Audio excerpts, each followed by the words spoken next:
विद्यार्थी मित्रांनो, आज आपण कर्ज रोखेधारकांशी पत्रव्यवहार हे प्रकरण जे ते प्रकरण पाहणार आहे। चिटणीसाची कार्यपद्धती या विषयांतर्गत पाठीमागचा जो तास आहे त्या पाठीमागच्या तासाला आपण भागधारकांशी किंवा जे सभासद आहे त्या सभासदांशी पत्रव्यवहार जो आहे तो आपण पाहिलेला आहे। आता जो काय तास आहे या तासाला आपल्याला कर्ज रोखेधारकांशी पत्रव्यवहार बघायचा आहे आणि हा पत्रव्यवहार बघत असताना पत्रव्यवहार करताना घ्यावयाची काळजी जी आहे तर तो भाग जो आहे तो आपल्याला अभ्यासायचा आहे। तर आपण सुरू करू कर्ज रोखेधारकांशी पत्रव्यवहार।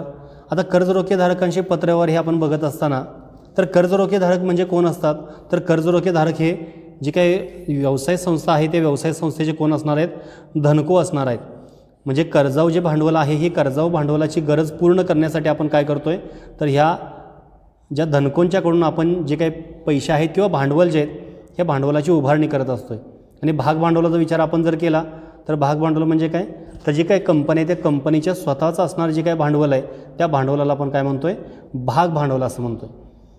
आता जो काही चिटणीस आहे या चिटणीसाला पत्रव्यवहार करताना कोणकोणते जे काही घटक आहेत हे घटक लक्षात घ्यायचे किंवा कोणती दक्षता घ्यायची ते आपल्याला पाहिजे आहेत। मग एकूण ह्यामध्ये 8 पॉईंट्सचा किंवा 8 मुद्द्यांचा आपल्याला अभ्यास करायचा आहे। तर त्यामध्ये पहिला आहे नम्रता, त्यानंतर तत्परता, कायदेशीर तरतुदी, पारदर्शकता, संक्षिप्तता, अचूक माहिती, गोपनीयता आणि कंपनीचा नावलौकिक।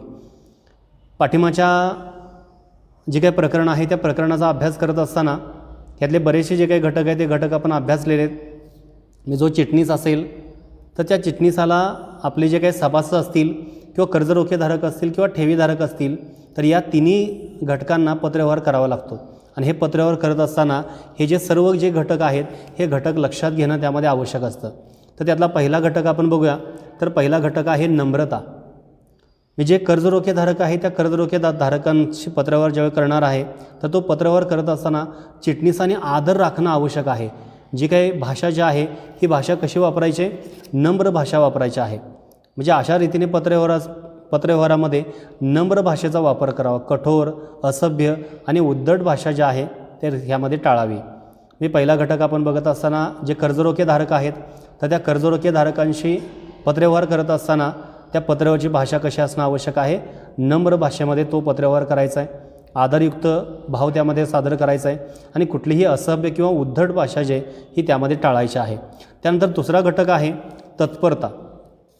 तत्परता म्हणजे काय की पाठीमागे देखील आपण बघितलं की काही प्रसंगी अनेक स्वरूपाच्या तक्रारी ज्या आहेत त्या सभासदाकडून पण येत असतात, जे गुंतवणूकदार असतील त्यांच्याकडून पण येणार आहेत आणि कर्ज रोखेधारक जे आहेत तर यांच्या देखील अनेक स्वरूपाच्या तक्रारी किंवा अनेक स्वरूपाचे जे काही प्रश्न आहेत हे प्रश्न विचारले जाणार आहेत। या प्रत्येक प्रश्नांचं जे काही उत्तर आहे किंवा त्यांच्या ज्या शंका असतील किंवा ज्या तक्रारी असतील तर त्या तक्रारीचं निवारण करणं आवश्यक आहे।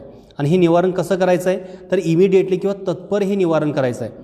म्हणजे कर्ज रोखेधारकाने विचारलेले जे काही प्रश्न असतील किंवा तक्रारी असतील तर या तक्रारींना चिटणीसाने कोणताही विलंब न लावता प्रतिसाद देणं आवश्यक आहे। मी पहिला घटक आपण बघितला नम्रता।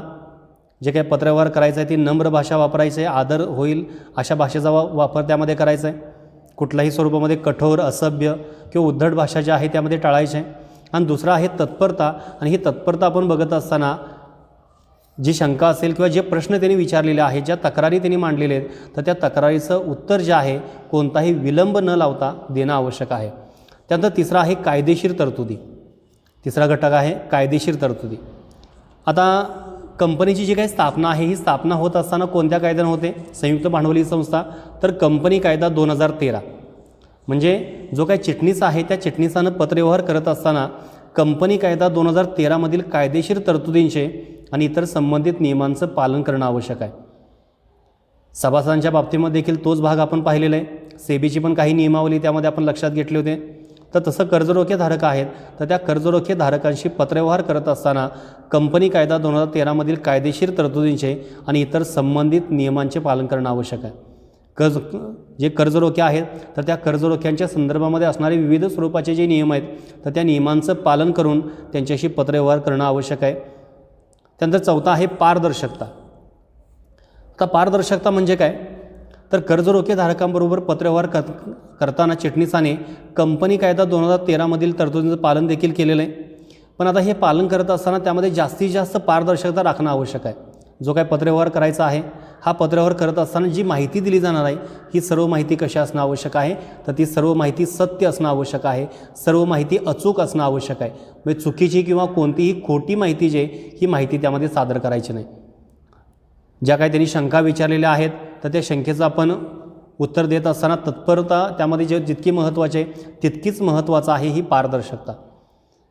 म्हणजे त्यांचं शंका किंवा त्यांचं समाधान, त्यांना जी काही माहिती आपण देणार आहे तर ही सर्व माहिती आपण देत असताना सत्य माहिती द्यायची, अचूक माहिती द्यायची. कंपनीची पतश्रेणी असेल, आपण अगोदर देखील बघितले, इकरा असेल, केअर असेल, तर या ज्या काही संस्था असतात ह्या पतमानांकन करत असतात. तर त्या संदर्भातली जी आर्थिक स्थिती आहे तर त्या आर्थिक स्थितीची सत्य आणि वास्तव माहिती जी आहे ही माहिती त्या पत्रव्यवहारामध्ये उल्लेख करणं आवश्यक आहे. बघा, पारदर्शकता आपण बघत असताना पारदर्शक माहिती म्हणजे काय की उघड माहिती करायची, सर्व माहिती जे योग्य द्यायचे, खरी द्यायचे, कोणत्याही स्वरूपामध्ये खोटी माहिती जे ते ती ह्यामध्ये सादर करायची नाही. तर त्यामध्ये कंपनीची पतश्रेणी असेल, कंपनीची आर्थिक स्थिती असेल किंवा वास्तव स्थिती असेल तर या सर्वांची माहिती जी आहे ही योग्यपणे खरी द्यायची आणि तो उल्लेख जो आहे हा पत्रव्यवहारामध्ये करणं आवश्यक आहे. त्यानंतर त्या पुढचा आहे 5वा संक्षिप्तता. संक्षिप्त म्हणजे काय की जो चिटणीस असेल, कंपनी चिटणीस जो आहे पत्रव्यवहार करणार आहे तर हा पत्रव्यवहार करत असताना लांबलचक अशी वाक्य जी ती वाक्य त्यामध्ये द्यायची नाहीत. जी काही वाक्य आपल्याला वापरायची आहे किंवा जी त्यांना माहिती द्यायची आहे ही माहिती देत असताना संक्षिप्त आणि मुद्देसूद माहिती जी द्यायची आहे. मुद्देसूद माहिती जी आहे ती माहिती देणं त्यामध्ये आवश्यक आहे. मी कुठल्याही लांबलचक स्वरूपाचे जी काही उत्तर आहे ती उत्तर देणं असेल किंवा असे काही शब्द वापरायची की ज्या शब्दाची माहिती जी आहे ती माहिती त्या कर्जरोखेधारकांना असत नाही, तर योग्य पद्धतीने शब्दांचा त्यामध्ये वापर करणं आवश्यक आहे. अचूक शब्द वापरायचे आहेत आणि मुद्देसूद माहिती जी आहे ती माहिती द्यायची आहे. आणि पत्र हे संक्षिप्त स्वरूपामध्ये करायचं आहे. अगदी 8 पानाचं, 10 पानाचं, 15 पानाचं पत्र जे आहे हे पत्र आपल्याला तयार करायचं नाही.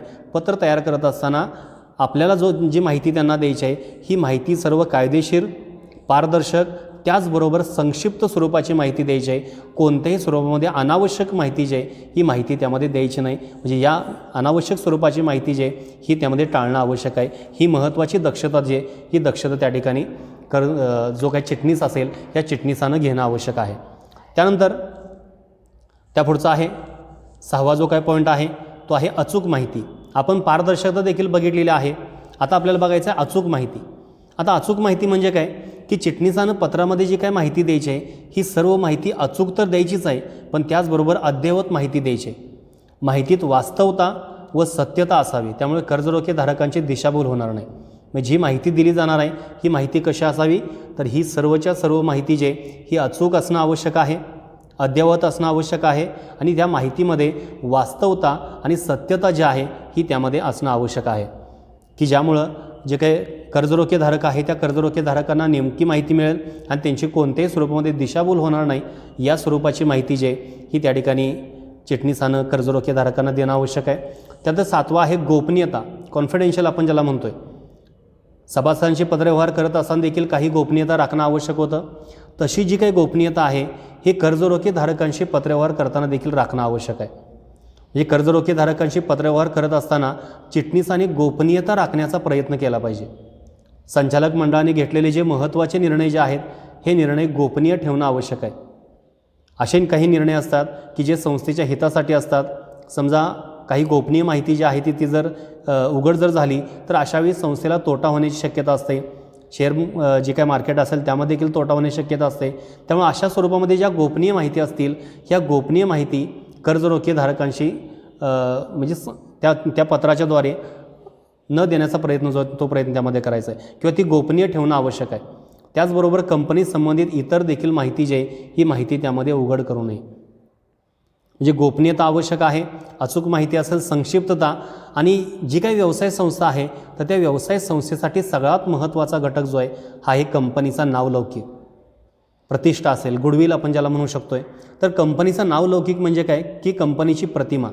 म्हणजे पत्रव्यवहार करत असताना अशा स्वरूपामध्ये पत्रव्यवहार करायचा की ज्यानुसार कंपनीच्या प्रतिमेस किंवा कंपनीच्या नावलौकिकास कोणत्याही स्वरूपाची बाधा जे ही बाधा पोहोचणार नाही याची दक्षता घेणं आवश्यक आहे.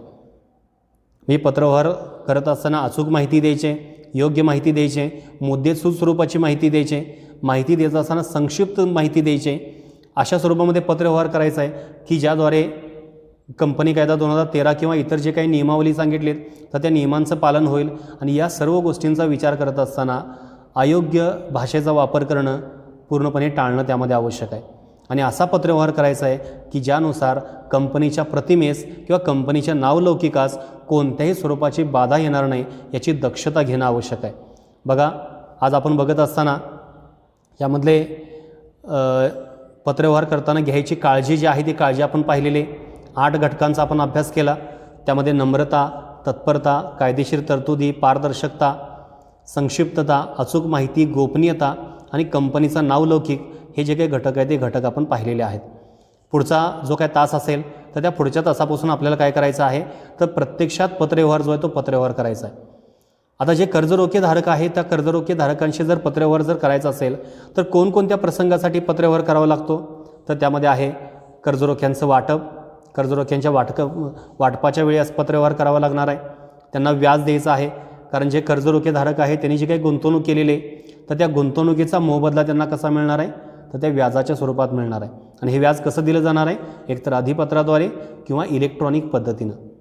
आणि त्यानंतर काही कर्जरोखे असे असतात की जे रूपांतरणी असतात, म्हणजे कर्जरोख्याचं रूपांतर नंतर समहक्क भागामध्ये केलं जातं, तर अशा वेळी देखील पत्रव्यवहार त्यामध्ये केला जातो आहे. आणि कर्जरोखे परतफेड पत्र अशा 4 स्वरूपाची जे काही पत्र आहेत हे पत्र त्यामध्ये पत्रव्यवहार जो आहे हा चिटणीसाला करणं आवश्यक आहे. तर पुढचा जो काय तास आहे या पुढच्या तासापासून आपण काय करणार आहे तर प्रत्यक्षात जो काय पत्रव्यवहार जो आहे हा पत्रव्यवहार आपण पाहणार आहे. आज आपण चिटणीसाला पत्रव्यवहार करताना कोणकोणते घटक लक्षात घ्यायचे आहे, कोणकोणती काळजी घ्यायची आहे ते आपण पाहिले. त्यामध्ये एकूण 8 मुद्द्यांचा आपण अभ्यास केला आणि पुढच्या तासाला आपण प्रत्यक्षात पत्रव्यवहार जो आहे तो आपण पाहणार आहे. Okay, thank you.